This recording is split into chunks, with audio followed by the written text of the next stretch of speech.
everybody, my name is Kristine Diaz and I'm extremely honored to be part of the Hall of Superstudies here at West End Best Friend.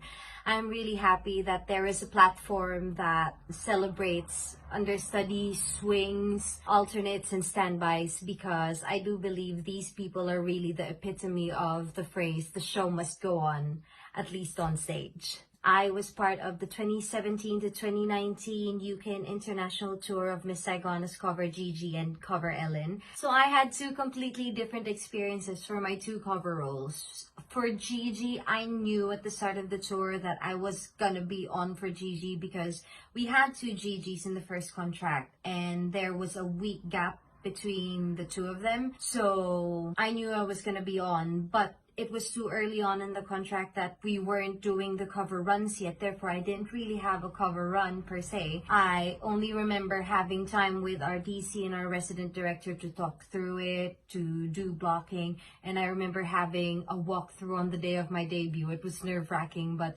looking back at it, it was so exciting. I was extremely lucky to be able to play that part for more or less 4 months out of the whole 18-month tour within almost those 2 years.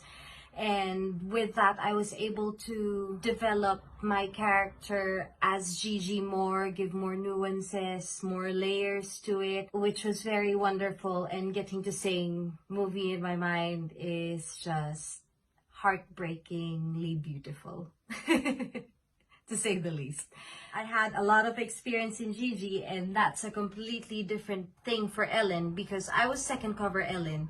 They said on touring companies that you never really get to, like, second covers and third covers, if you have it, don't really get to go on because not a lot of people like go off on tours, which is basically true, but it was just this special circumstance that I had. I remember we were in Manchester then. This was like at the start of the second contract. My assistant company manager, Sasha, called me and I looked at my phone screen and I'm like, okay, maybe I was going to be on for GiGi. And then picked up the phone and she's like, guess what you're going to be on for? And I'm like, I started literally shaking because she wouldn't ask that if it's not Ellen.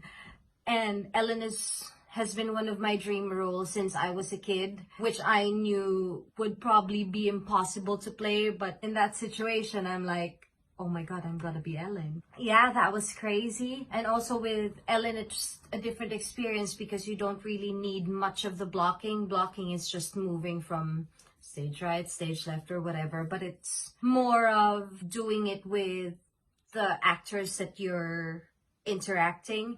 And Suha and Ashley have been very, very, very supportive, and I couldn't ask for better actors to be acting and reacting with at the time. And Tom, as a resident director, he brilliantly, directed me in a short span of time to set me up to success. I have to say, the most special thing in getting to play Ellen was to sing I Still Believe and Maybe. I know that there's like a debate on which Ellen song did you want more, if it's Now That I've Seen Her or Maybe, but to me it was Maybe. I remember listening to it when the casting team was asking me to send callback material and stuff, and they asked me to sing Maybe, and I heard it for the first time and I'm like, oh my God, I have to sing this. I really have to sing this, and getting to sing it with an orchestra is definitely one for the books. Lastly, preps before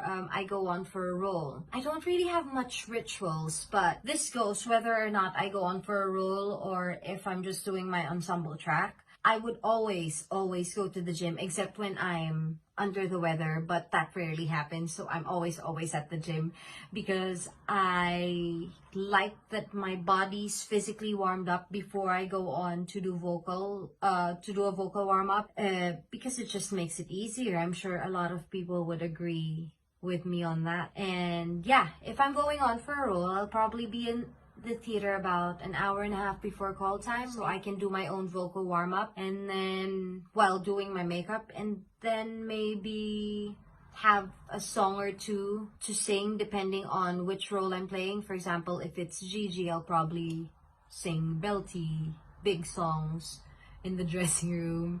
Yeah, just to get my voice where it should be. And then join the company physical and vocal warm-up. But other than that, that's it really. I hope you enjoyed me chatting all about my time in Miss Saigon and how the cover life is. Thank you once again to West End Best Friend for including me in your Hall of Super Studies. Everybody keep safe, keep healthy, and here's to hoping that our industry rises back soon. Thank you all for listening. Have a good day, have a good night whenever you're watching this.